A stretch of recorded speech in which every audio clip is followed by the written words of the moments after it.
Halo teman-teman, assalamualaikum warahmatullahi wabarakatuh. Kembali lagi di channel saya Datul Karimah. Kali ini aku nggak akan nge-share tentang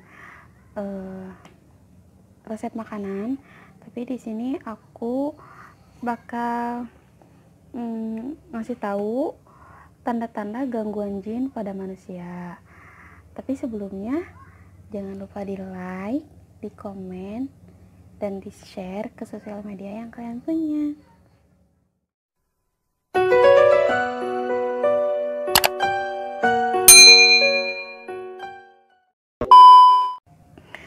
Nah, ciri-ciri ini adalah salah satu ciri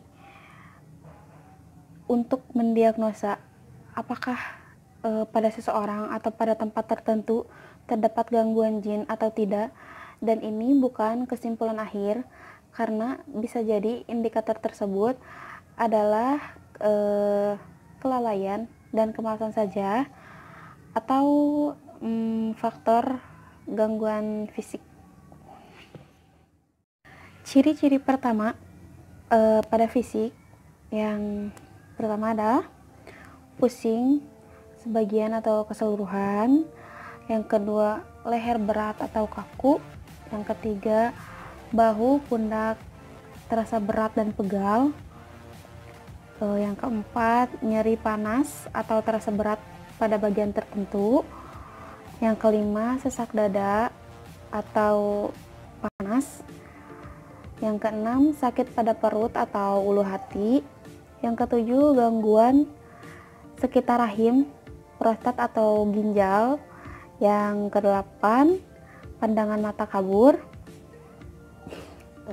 Poin ke-9, mendengkur sangat keras saat tertidur atau gigi saling bergesekan. Jadi kalau tidur kayak suka mendengkur, terus giginya tuh bergesekan keras. Nah, itu bisa jadi salah satu ciri gangguan jin.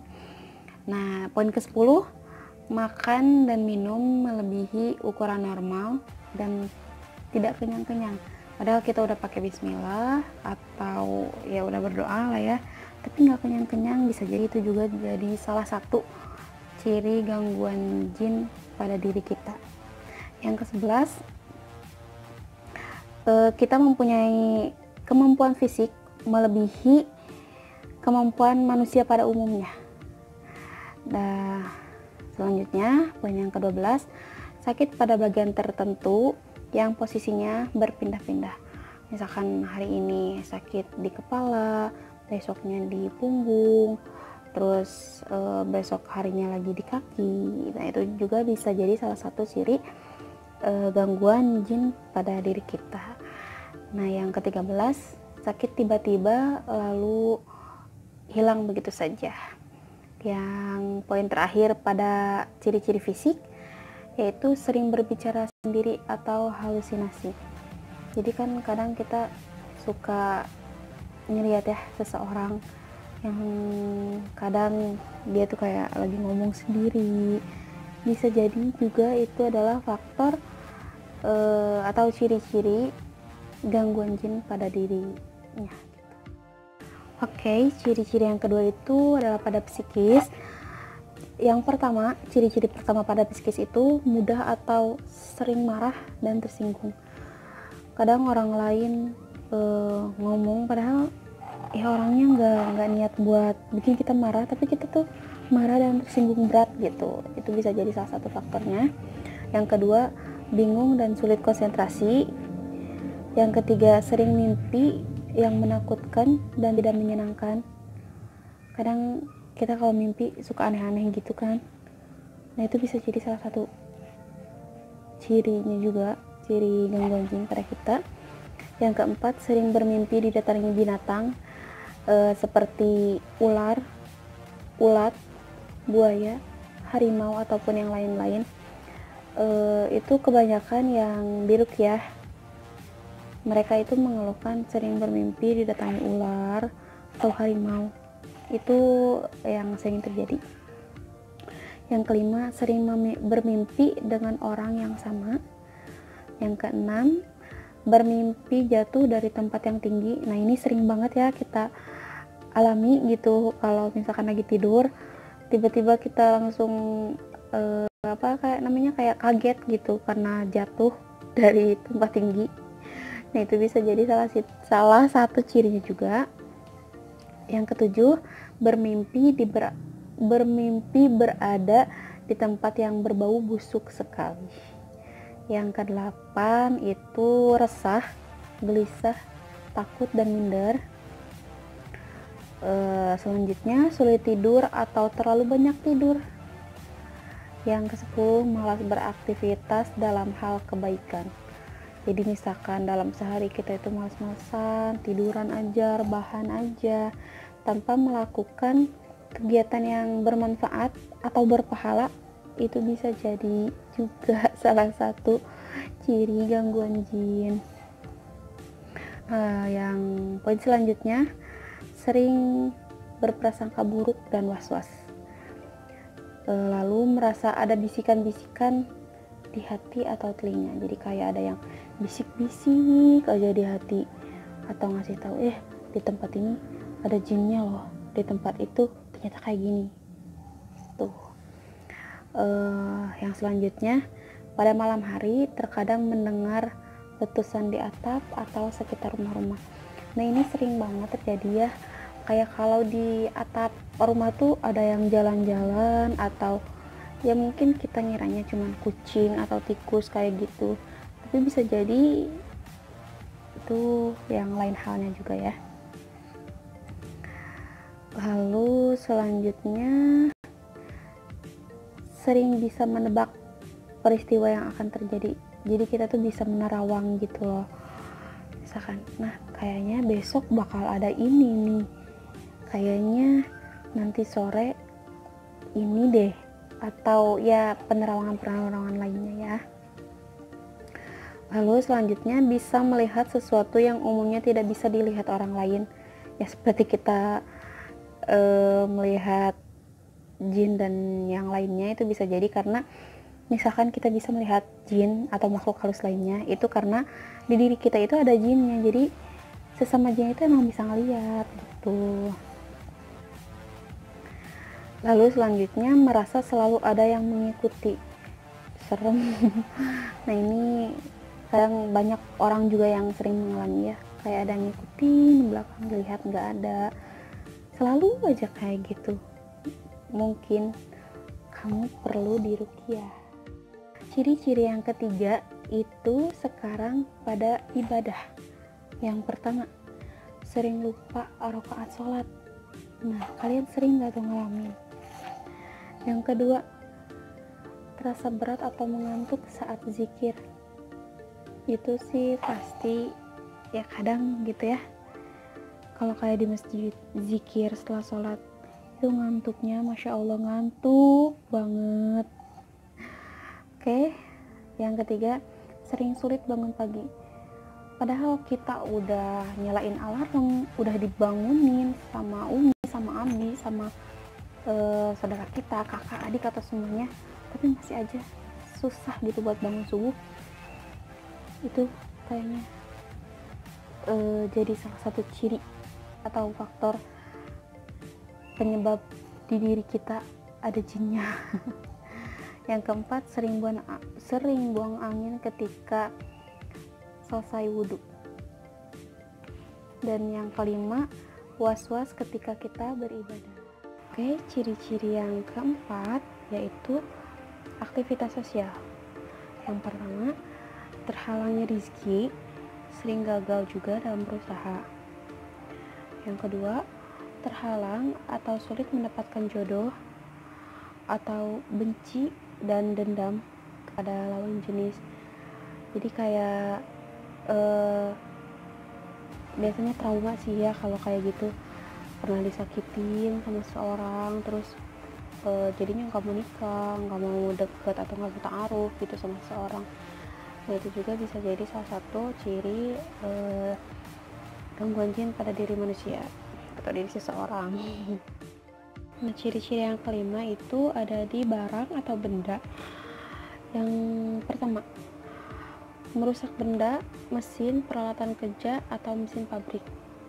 Yang kedua, sering kehilangan barang tertentu seperti uang, perhiasan, dan lain-lain. Yang ketiga, terasa gemetar, angker pada tempat, pohon, sungai, atau danau, dan lain-lain. Jadi kayak merinding aja gitu di suatu tempat itu. Yang keempat, berguru menuntut ilmu hitam maksudnya, baik sendiri maupun melalui perantara. Jadi kayak ada keinginan ataupun emang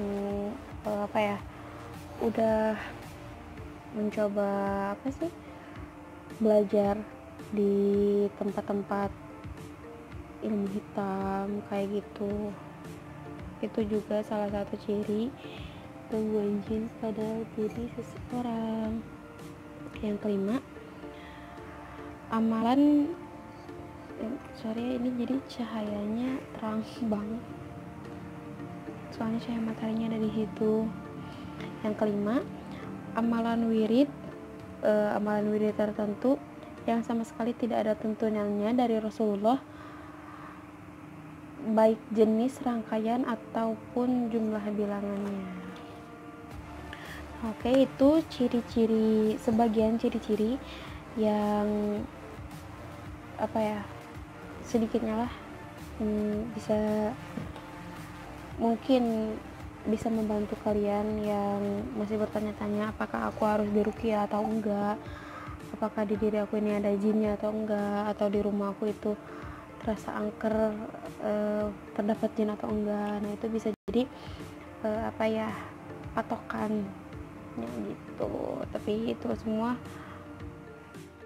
Nah, sekarang yaitu penyebab apa aja sih penyebabnya, atau apa sih yang menyebabkan aku itu terkena gangguan jin. Oke, yang pertama dari internal, sering melamun atau jiwanya kosong dari zikir gitu. Jadi kebanyakan melamun aja atau membayangkan hal-hal yang lain lah ya gitu, misalkan, atau pikirannya kosong gitu. Yang kedua, sering banget marah. Jadi marahnya tuh nggak bisa dikendaliin gitu, sering banget marahnya, itu bisa jadi penyebab gangguan jin pada diri kita. Dan yang ketiga, nafsu yang tidak terkendali, kayaknya tuh susah gitu buat dikendaliinnya. Itu juga jadi penyebab gangguan jin pada diri kita. Nah, sekarang faktor eksternal yang menyebabkan kita itu terkena gangguan jin. Yang pertama, pagar penjaga rumah, kebun penangkal gangguan gaib yang ditanam pada tempat tertentu. Jadi banyak ya kesini yang diruqyah, dan wallahu alam gitu ya. Jadi si jinnya itu bilang kalau misalkan di rumahnya itu ditanam, misalkan yang ditanam itu patung. Jadi emang bener gitu, pas dibongkar ke rumahnya, malah di bawah keramiknya itu ditanam patung, dan itu jadi kayak yang menyebabkan seseorang itu terkena gangguan gangguan jin, atau kayak sebagai tempatnya jin lah gitu. Terus yang kedua, adanya jimat, rajah, isian yang dipasang di tempat tertentu atau dipakai di sabuk, lampi, dan lain-lain, kayak isim ya, kebanyakan kayak gitu. Ada kertas bertuliskan kayak tulisan Arab, tapi itu bukan ayat-ayat Al-Quran atau bukan suatu hadis atau apa. Jadi kayak itu tuh kayak guna-guna atau mantra gitu, jadi ditulis dalam isim kayak gitu. Yang ketiga, benda seperti keris, patung, gambar topeng, dan lain-lain. Jadi topeng, patung itu biasanya jadi tempat jin bersarang gitu. Yang kesekian, adanya pelet, santet, dan juga diguna-guna.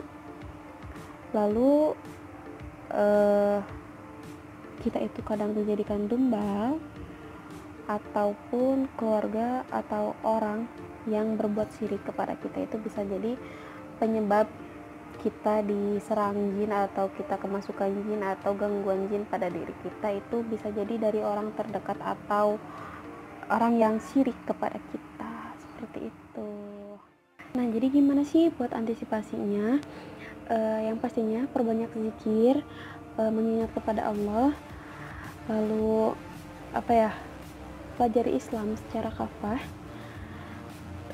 bersihkan diri, bersihkan hati, terus ibadah yang kuat, lalu terapi dengan syar'i, kayak bisa diruqyah, bisa dibekam, ataupun digurah, dan terapi ya syar'inya lainnya gitu.